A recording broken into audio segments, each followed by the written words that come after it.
Namaste and welcome to this exciting episode of Sathology Debunking Mythology. Sathology के इस episode में आपका बहुत बहुत स्वागत है। प्राइम मिनिस्टर मोदी का एक ट्वीट आया अभी, उसको मैं पढ़ के आपको बताता हूँ, फिर उससे समझते हैं क्या है इसमें। वो received a call from President Trump and had a useful exchange of views of the situation in West Asia. Useful exchange of views. तो मोदी जी ने सुना होगा कि क्या उन्होंने बोला और अपना भी पक्ष रखा होगा। भारत के लिए नंबर 1 प्रायोरिटी है एनर्जी, मतलब तेल की सप्लाई या गैस की सप्लाई को खुला रखना। ये नंबर 1 प्रायोरिटी है। अगर वो नहीं होता है तो सरकार अपने कार्य में विफल हुई। उसके लिए परफॉर्मेंस है, क्योंकि तेल की प्राइसेस चलती हैं। आप देखते हैं छोटे गांव में लोग जाके मोटरसाइकिल पे पेट्रोल भरवाते हैं, सिलेंडर्स चाहिए छोटे गांव में। शहरों का बात छोड़ दीजिए, गांव का बात छोड़िए, गांव का बात करिए कि वो इम्पोर्टेंट है ऑन द गांव। मैं इस बार भारत में भ्रमण जब कर रहा था, हर तरफ था, मैं बिहार में था, महाराष्ट्र में था, दिल्ली में था, मुझे पता है, दिखता है कि कितना इम्पोर्टेंस है बेसिक मोबिलिटी के लिए तेल का होना। तो वो भारत के लिए सबसे बड़ी प्रायोरिटी है। उस पर छोटे छोटे बिजनेसेस डिपेंड करते हैं। वो कब चेंज होगा, एथेनॉल के साथ कितना मिक्सचर होगा, वो सब बात की बात है, लेकिन अभी सिचुएशन ये है, उसकी ज़रूरत है। ये सबसे इम्पोर्टेंट है। भारत का मात्र 33% ऑफ ऑयल हॉर्मोज से आता है। बाकी जो 67% है, 67% है, वो बाहर से होता है, वहाँ से नहीं होता, हॉर्मोज से नहीं होता है। भारत ने अगले पिछले 5 सालों में उसको डाइवर्सिफाई किया है। और दूसरा है, भारत ने अपना व्यू पॉइंट रखा है, India supports D escalation and restoration of peace at the earliest. इसको भारत का डिमांड बोल सकते हैं, भारत की चेतावनी बोल सकते हैं, और भारत का पक्ष बोल सकते हैं कि बड़ा स्ट्रांगली अमेरिकन प्रेसिडेंट को बोला गया। इंडिया सपोर्ट्स, इंडिया बड़ा क्लियरली बोला, इंडिया इसको सपोर्ट करता है। अमेरिका डी एस्केलेशन के मूड में नहीं है, क्योंकि वहां से सारा अमेरिकन बिजनेसेस मार्केट के थ्रू पैसा कमा रहे हैं। इसलिए सीजफायर डिक्लेयर की जाती है to make money on Thursday को मार्केट्स को गिराया जाता है, मंडे को मार्केट्स में खरीदा जाता है। वेरी प्रोमिनेंट स्ट्रेटेजी है। फ्राइडे तो मार्केट्स आधे खुलते हैं, तो थर्सडे को सारे काम किए जाते हैं और मंडे को वापस खरीदा जाता है, एंड एवरीबडी मेक्स बिलियंस। यही अमेरिका का स्ट्रेटेजी है। तो it's a money making machine.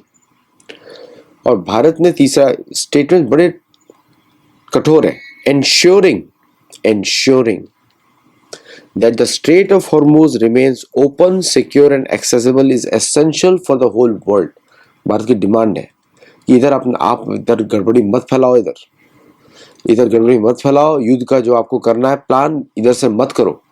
ये इजराइल को पसंद नहीं आएगा, बोल रहा हूं मैं आपको, इजराइल को पसंद नहीं आएगा। और इजराइल कोई भारत का दोस्त नहीं है, मैं कितने बार बोल रहा हूँ, भारत का दोस्त भी हो सकता है, नहीं भी है। Jews are wonderful people, मेरा उनसे बहुत अच्छा दोस्ती है, सभी से रहते हैं हम लोगों का, और हमको उन लोगों से प्रॉब्लम नहीं है। प्रॉब्लम क्या है कि स्टेट पॉलिसीज, जो वॉर की जो पॉलिसीज है, कौन चला रहा है। ये वापस रिकॉलोनाइजेशन है। ओल्ड वर्ल्ड ऑर्डर टूट गया है, नए वर्ल्ड ऑर्डर में एक ही कंट्री पूरे विश्व को अपोज कर रही है, वो है ईरान, वेस्ट एशिया में। ओके, इसीलिए ईरान को गिराने का प्लान है। उसके बाद आएगा नंबर भारत का, भारत उसी लाइन में है। ओके, आप समझिए इस बात को। इसलिए अमेरिका के एक्शंस भारत के विरुद्ध भी तेज हो चुके हैं। We agreed to stay in touch regarding efforts towards peace and stability। मतलब उसी की तरफ हमारे stay in touch रहेगा, not on any other area। अब इससे अमेरिका को मिर्ची क्यों लगने वाली है? क्योंकि ये कोई स्टेटमेंट्स नहीं है, ये एक तरीके चेतावनी भी है, एक तरीके एक्सपेक्टेशंस भी है, जिसपे अमेरिका को सच उतरना है। ये भारत की डिमांड भी है। तो ये बड़ा स्ट्रिक्ट उन्होंने उनके सामने रख दिया। अब पूरी आप असुरवाद को समझिए। असुरवाद जो है अर्थ संचयन पर ही काम करता है। पूरा जो वेस्टर्न ब्राह्मिज्म रिलीजन है, वो सिर्फ पैसे कमाने के लिए है। रिलीजन का अर्थ ही होता है सेना। रिलीजन का अर्थ नहीं होता है कि धर्म से उसका कोई संबंध नहीं है, सेना ही है। रिलीगियर, joining back the Roman armies. तो ये पूरा जो रिलीजन बेस्ड पॉलिटिक्स होता है वो सारा कंट्रोल के लिए होता है, सारा पैसे के लिए होता है। सारा conversion rackets in India are for the money, क्योंकि वो चाहते हैं डेमोग्राफी लोगों का मानसिकता बदल दी जाए, फिर उस पार्टी को वोट किया जाए जिसके लिए उनको उकसाया जाएगा। आप देखते हैं मुसलमानों का वोट जाता है सिर्फ कांग्रेस को, क्रिश्चियंस का वोट जाएगा किसको? कांग्रेस को, क्योंकि वही उनकी पार्टी है। इस तरह भारत में डिवीजन क्रिएट किया जाएगा, क्योंकि हिंदुओं पे कभी भी कांग्रेस जीती नहीं है। पहले हिंदुओं को मूर्ख बनाती थी करमचंद गांधी के नाम पर, लेकिन कभी इलेक्शन नहीं जीती थी हिंदुओं के वोट। तब वो हिंदू उसको वोट देते थे सेंटिमेंटली, कांग्रेस के लॉयलिस्ट थे कि गांधी जी का पार्टी है, करमचंद गांधी का पार्टी है। अब सच सबके सामने आ गया है तो हिंदू वोट नहीं करते। तो डेमोग्राफी चेंज कर दो ताकि उनको वोट मिले, यही इकोसिस्टम है। और फिर अपने जजेस अपॉइंट करो, फिर उल्टे सीधे लॉज पास करो और हिंदुओं को दबाओ थ्रू द स्टेट, क्योंकि हिंदू जो है लॉ या धर्म को मानता है, जो भी गवर्नमेंट का शासन उसको मानता है। ये हिंदुओं की कमजोरी भी है, ये हिंदुओं की स्ट्रेंथ भी है। स्ट्रेंथ इसलिए है कि वो पीसफुल कम्युनिटी है। जैसे एक अमेरिकन प्रीचर आया, बोलता है हिंदू एक्सट्रीमिस्ट, जबकि वो खुद ही पेंटागन में खड़ा हुआ है पीट हेग्सेथ के साथ। मतलब कि वो अमेरिका में अमेरिकन स्टेट ने भेजा है। अमेरिकन स्टेट जो है रिलीजन को यूज करता है डेमोग्राफिक सबवर्जन के लिए, उसी तरह रिजीम चेंजिंग ऑपरेशंस होते हैं। वेनेजुएला में भी 30% लोगों को उसने प्रोटेस्टेंट बनाया, मतलब क्रिश्चियनिज्म का फॉलोअर बनाया, उसके बाद वहां पे एक्शन लिया। मैक्सिको में भी यही स्ट्रेटेजी है। जो मैक्सिकन अमेरिकन है उनमें से कन्वर्जन किया जाएगा प्रोटेस्टेंटिज्म क्रिश्चियनिज्म की तरफ, और फिर उनके थ्रू रिजीम चेंजिंग किया जाएगा। मैक्सिको का भी यही स्ट्रेटेजी है कि दोनों रिलीजन आपस में लड़ते रहते हैं। ये मैंने अपने बुक गोल्ड गोल्डन गॉड में आपको बताया है। ये चारों जो है क्रिश्चियनिज्म, कैथोलिसिज्म, इस्लामिज्म, जुडाइज्म, ये चारों compete करते हैं रिसोर्सेज के लिए। इसमें सबसे ज्यादा बुद्धिमान होते हैं जुडाइज्म वाले। वो सब जगह सर्विसेज के थ्रू घुसते हैं और वो पूरी इकोनॉमी को कंट्रोल करते हैं। भारत में भी उनका यही प्लान है। यही इसी को अदृश्य राज्य बोलते हैं। फिर इनके पीछे लग जाती है एजेंसीज जो गवर्नमेंट की होती है, जो इनके पैसे पे गवर्नमेंट जो है अपना काम कराती है थ्रू दीज पीपल। तो ये ग्लोबल है, ये स्टैंडर्ड स्ट्रेटेजी है। साथ ही साथ आप देखते हैं कि ट्रंप जो है 82nd एयरबॉर्न, जो कि एक प्रोएक्टिव मिलिट्री यूनिट है, उसके ट्रूप्स को भेजने का भी प्लान करते हैं। तो सीज फायर के बहाने they are trying to occupy land of Iran on the strait of Hormuz. Strait of Hormuz से सबसे बड़ा नुकसान किसको होता है? भारत को होता है। दूसरा नुकसान किसको होता है? चाइना को होता है। These are two biggest buyers, बाकी सब छोटे छोटे, टू बिगेस्ट। यूरोपियंस को तो अमेरिका दबा दबा के उनसे खरीदवाएगा ही थ्रू अमेरिका, और वो चाहता है कि वो सब लोग अमेरिका पे डिपेंडेंट हो जाए। लेकिन चाइना और इंडिया का डाइवर्सिफाइड सप्लाई है। जैसे जैसे अमेरिका ने 5 दिन का कुछ रिबेट दिया था, तुरंत रिलायंस कंपनी ने जाके 5 मिलियन बैरल्स, $350 मिलियन का तेल खरीद लिया। That was a good opening eight discounted rates, which is just 1 day of supply. By the way, सिर्फ 1 दिन का सप्लाई है वो, 2 दिन का भी नहीं, 1 दिन का है सिर्फ। तो भारत जो है अपने ऑप्शंस को वे करके तेल की तरफ बढ़ रहा है।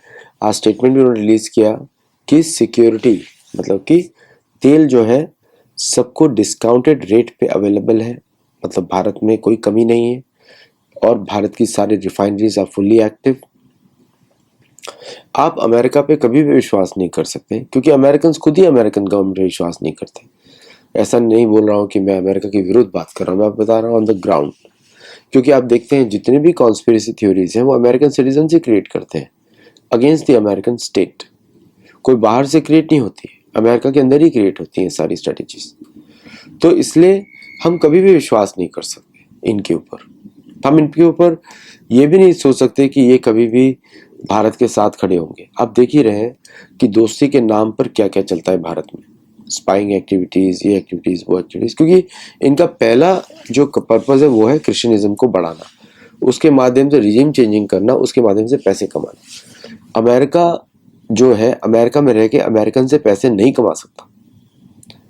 उसको बाहर से पैसे कमाने पड़ते हैं, बिकॉज अमेरिका में कुछ उगता ही नहीं है, वेदर ही नहीं है। तो अगर भोजन भी करना है तो उसको ये सब गेम्स खेलने पड़ेंगे, और क्योंकि वहाँ पे कुछ उगता नहीं है, उपजाऊ नहीं है, एग्रीकल्चर बेस्ड इकोनॉमी नहीं है, सर्विसेज बेस्ड इकोनॉमी है, प्रोडक्ट बेस्ड इकोनॉमी है, तो उसको अपने सामान बेचने के लिए प्रेफरेबल बिजनेस एनवायरनमेंट चाहिए, क्योंकि वो दूसरों की भाषा नहीं बोलते, दूसरों की मानसिकता से काम नहीं करते। तो सोशल मीडिया को यूज करके वो ऐसे प्रोडक्ट्स बनाते हैं ताकि लोगों की गवर्नमेंट को कंट्रोल रहे, तो उनको डील्स मिलती रहे उनकी कंपनीज को। अब सोचिए 350 मिलियन का लोगों का देश, पूरी दुनिया की इकोनॉमी में हर कंट्री में उसका पार्ट है। तो बड़ा क्लेवरली ऑर्गेनाइज सिस्टम है, बहुत ही इंटेलिजेंट सिस्टम है, जहाँ पे पूरी दुनिया इन्वेस्ट करती है अमेरिका में। और ये कभी अभी रिसेंट टाइम्स में थोड़ा इफेक्ट होना शुरू हुआ है, लेकिन इस युद्ध के बाद बहुत कुछ चेंज हो जाएगा। उसका रीजन है क्योंकि अब इन्विंसिबिलिटी खत्म हो गई है, लोगों का डर खत्म हो गया है कि एयरक्राफ्ट कैरियर और ये सब कुछ चलने वाला नहीं है। लोग जो डरते हैं अमेरिका से, जो क्योंकि उनको लगता है कि ये अनडिक्लेयर्ड बॉम्बिंग करेगा, अनरिस्ट्रिक्टेड बॉम्बिंग करेगा, इससे लोग अभी डरते हैं कि अमेरिका के साथ पंगा हुआ, अब ईरान अकेला झेल रहा है, कोई देश उसका सपोर्ट नहीं कर रहा है, मतलब पूरे देश पूरे विश्व में उसको अलग थलग कर दिया है, उसके ऊपर आक्रमण किया जा रहा है। इस चीज से लोग डरते हैं कि इंटरनेशनल कंट्रोल इतना ज्यादा है। आपको लगता है कॉलोनाइजेशन खत्म हुआ? कॉलोनाइजेशन बिल्कुल खत्म नहीं हुआ। कॉलोनाइजेशन का जैसे रूप बदल गया, नहीं तो इतना खुलकर बॉम्बिंग नहीं होता। लीबिया पे, इराक पे, ईरान पे और बाकी अफ्रीकन देशों पे खुल के बॉम्बिंग हो रहा है, क्योंकि लोगों को मालूम है कि ये देश जो है किसी भी हद तक गिर सकता है, क्योंकि दूसरों को इंसान मानता ही नहीं है। तो ये है असलियत। मेरी बुक में गोल्ड ग्लोरी गॉड में लिखा हुआ है, मानसिकता ही वो है, you are not a human being, तो चलो आक्रमण करेगा। सेम चर्चिज्म की मानसिकता है, क्रिश्चियनिज्म की मानसिकता है, कैथोलिज्म भी ऐसे ही सोचता है, और इस्लामिज्म वाले भी ऐसे ही सोचते हैं। हिंदू तो जानवर है, हिंदू तो इंसान ही नहीं है, वो भी ऐसे सोचते हैं। नेटिव इंडिजिनस लोग तो इंसान ही नहीं है ना। फेथलेस पीपल मतलब मार सकते हैं उनको, एग्जैक्टली यही मानसिकता है। तो ये जो अब जो मोदी जी ने, अब ये तो बात हुई, उसके पहले लावरोव ने स्टेटमेंट दे दिया। लावरोव के स्टेटमेंट के बाद तुरंत ट्रम्प ने फोन किया, अब देखिए उसको। तो मतलब अमेरिका को डर है कि रशिया के पास वापस भारत चला जाएगा। भारत हमेशा रशिया के साथ ही है, रशिया के साथ दोस्ती है उसकी। वो तो अमेरिकन जो एम्बेसडर है हर जगह न्यूज में छाया रहता है, इससे मिला उससे मिला, प्रोएक्टिव एंगेजमेंट। एक तो फैसिनेशन भी है भारतीयों में कि अमेरिकी ऑफिशियल से मिले, गोरे से मिले, the colonial mindset is also there. नहीं तो उसकी पार्टी में सारे बीजेपी के मिनिस्टर तो नहीं पहुंचते इमीडिएटली। वो क्या कर रहा था, क्यों बुला रहा था? That picture is going to haunt BJP in the future, कि क्या कर रहे थे वहां पे सब मिलके, बर्थडे पार्टी में मिल रहे हैं, इस पे मिल रहे हैं, गले कर रहे हैं, जप्पी लगा रहे हैं। और अमेरिका क्या बात कर रहा है? सेक्रेटरी ऑफ वॉर को भेज रहा है, डिप्टी सेक्रेटरी ऑफ वॉर भेज रहा है। इस समय जेडी वांस पाकिस्तान में बैठे हुए हैं, जा रहे हैं, क्योंकि वो वहां पे पीस की बात करना चाहते हैं, जो कि I don't think so Irani officials वहां पे आने वाले कोई भी, क्योंकि जो भी आएगा उसको पकड़ लिया जाएगा। वो इंश्योर करें कोई इंपॉर्टेंट आदमी आए, ताकि उसको कोऑर्डिनेट के उसको वो ट्रैक कर सके और उसके थ्रू कोई ना कोई भिजवाए। तो ईरानियन को तो बहुत डर है पाकिस्तान जाने से। अगर ईरानी उस पर एग्री करते हैं कि जेडी वांस जा रहे हैं, तो सबसे इंपॉर्टेंट व्यक्ति को भेजा, जेडी वांस, किसी और को नहीं भेजा, वाइस प्रेसिडेंट यूनाइटेड स्टेट्स। तो कोई इंपॉर्टेंट भेजेंगे वो लोग, फिर उसको ट्रैक करेंगे। तो ये बड़ा खतरनाक सिस्टम चल रहा है। इसीलिए प्राइम मिनिस्टर मोदी ने बोल दिया, भाई आपको जो करना है करो, लेकिन ये हमारी रेड लाइन्स है, हमको स्ट्रेट ऑफ हॉर्मुज खुला चाहिए, कोई बमबारी नहीं उसके आसपास। और ईरान के पास तो कोई और ऑप्शन ही नहीं बचा था। अब सपोज करिए अगर भारत के ऊपर इस तरह का कोई आक्रमण होता, जैसे भारत के ऊपर इन लोगों ने ईरान पे किया, तो भारत भी इस तरह के ऑप्शंस करता। भारत तो शायद सुएज कैनाल नहीं बंद करते, वो स्ट्रेट ऑफ हॉर्मुज भी बंद करवा दे, मलक्का स्ट्रेट भी बंद करा दे। भारत के पास तो बहुत शक्ति है, ईरान के पास तो मिसाइल्स ही नहीं इतनी, भारत के पास तो सब कुछ है सैटेलाइट्स के अलावा। तो भारत के प्रधानमंत्री ने जो स्पष्ट बात बोली, और बड़ी कठोर भाषा है ये, जिस तरह लिखा गया है बड़ी कठोर है। और साथ में भारत ने गैजेट भी इश्यू कर दिया तेल के ऊपर कि भाई there is no hoarding allowed, और इंडिया इज फ्री। स्टेटमेंट है गवर्नमेंट का, इंडिया इज फ्री, तेल का कोई कमी नहीं है, लोग साधारण अपना तेल बजाय ज्यादा होर्ड ना करें, इकट्ठा ना करें, डरने की बात नहीं है। ओके, लेकिन वो सब बोलने के बाद भारत के लिए बहुत इंपॉर्टेंट है कि भारत की सुरक्षा जो है सीरिया से शुरू होती है और वियतनाम से शुरू होती है और सेंट्रल एशिया से शुरू होती है, किर्गिस्तान से शुरू होती है, वो भारत की सुरक्षा होती है। वो अम्ब्रेला भारत के लिए बनाना बहुत जरूरी है, सब बहुत जरूरी है। सैटेलाइट्स और इस कम्युनिकेशन में इन्वेस्ट करना बहुत जरूरी है, बहुत ज़्यादा। और भारत के लिए बहुत जरूरी है कि नाविक बेस्ड सैटेलाइट सिस्टम्स हो, नेविगेशन सिस्टम्स हो, extremely important for India, extremely. मैं एम्फेसाइज नहीं कर सकता कितना इंपॉर्टेंट है भारत के लिए। तो इसलिए अभी भारत को भी मतलब कि बड़ी तेज काम करना पड़ेगा, क्योंकि जो भारत की सुरक्षा है वो मिलिट्री प्रिपरेशन पर ही डिपेंडेंट है और कुछ नहीं। मिलिट्री प्रिपरेशन सॉलिड होनी चाहिए। तो ये है प्रधानमंत्री मोदी का बड़ा कठोर स्टेटमेंट। और ये एक चेतावनी जो अमेरिका को दी है, ये बहुत ही भयंकर चेतावनी है। वो भारत को या अमेरिका को, दोनों को एक तरीके से, अमेरिका को तो खास तौर पे, कि आपके सारे गेम्स जो स्पाई कर रहे हो भारत के अंदर, बता रहे हैं वो कि ये सब हुआ है। और जो आप एक्शंस कर रहे हो, अभी आप देखेंगे कि सडनली निखिल गुप्ता का पूरा एपिसोड गायब हो जाएगा, यू नो, क्योंकि भारत के कब्जे में कोई और है। और ऐसे कंसिस्टेंटली भारत में आक्रमण ऐसे चलते रहते हैं और भारतीयों को भी सजग रहना पड़ेगा। कौन सा फॉरेनर भारत में किसके साथ मिल रहा है, क्यों मिल रहा है, चाहे मिजोरम में हो, चाहे मणिपुर में हो, वो तो भारतीय एजेंसीज भी ट्रैक करती हैं, साधारण लोगों को भी करना पड़ेगा। बहुत सारे अच्छे अमेरिकन हैं जो भारत में स्पिरिचुअल पर्पसेस के लिए आते हैं, ऋषिकेश में आते हैं। सब लोग के शक में नहीं आते, सब लोग, कुछ अच्छे लोग भी हैं, लेकिन जो कन्वर्जन के बिजनेस पे आते हैं वो सारे गवर्नमेंट के होते हैं, इनडायरेक्टली डायरेक्टली। उनसे बचना पड़ेगा। पंजाब में जो हो रहा है आप देख ही रहे हैं। पंजाब की हालत इतनी खराब होगी, बहुत, सबसे गरीब बना देंगे उसको नोच नोच के, फिर सारे स्टेट वेलफेयर स्कीम्स ले लेंगे। अच्छी बात ये हुई है यूसीसी अप्लाई हो गया है गुजरात में, which is very good news. तो वो सब अच्छी बात है, लेकिन भारत के लिए बहुत इंपॉर्टेंट है। प्रधानमंत्री मोदी ने एक लाइन खींच दी है अमेरिका के लिए कि इसको क्रॉस करोगे तो प्रॉब्लम हो सकती है, और भारत की बात सुनना पड़ेगा उसको। Not because of Modi ji बोल रहे हैं, बिकॉज इंडिया की मिलिट्री है। अगर भारत की सेना सशक्त है, अमेरिका रिस्पेक्ट देगा। भारत की सेना सशक्त नहीं है, अमेरिका रिस्पेक्ट नहीं देगा। ये पुराने नियम है, ये महाभारत कालीन नियम है। सेनाओं से ही कूटनीति चलती है। कूटनीति अलग होती है, राजनीति अलग होती है। कूटनीति होती है जो दिखे ना, उसको कूटनीति बोलते हैं। राजनीति होती है जो पॉलिसी है, दिखती है। दोनों में फर्क होता है। कूटनीति दिखती नहीं है, लेकिन कूटनीति है। राजनीति दिखती है और कूटनीति राजनीति को गाइड करती है। तो कूटनीति होती है शास्त्रों के माध्यम से। तो भारत की सरकार का मुख्य पर्पस यही है, सनातन धर्म को प्रमोट करना। इसीलिए सरकार है भारत की, इसीलिए भारत सशक्त है। इसको सरकार को मानना चाहिए।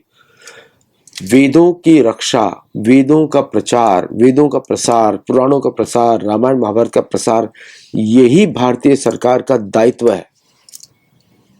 और अगर वेदों के अनुसार चलेंगे, वही भारतीय सरकार को देवता भी सपोर्ट करेंगे। लेकिन अगर वेदों के विपरीत चलेंगे तो बाकी जैसे हो गए। भारत को अलग क्या बनाता है? वेद। दुनिया का आवश्यकता किसकी है? वेद की। उसी वेद को सिखाया जाता है पुराण, रामायण, महाभारत के द्वारा।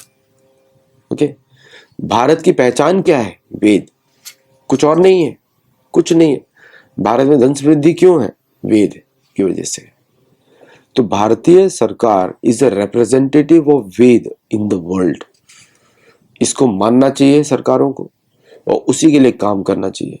अगर वेद की सेवा करेंगे, पृथ्वी आपकी।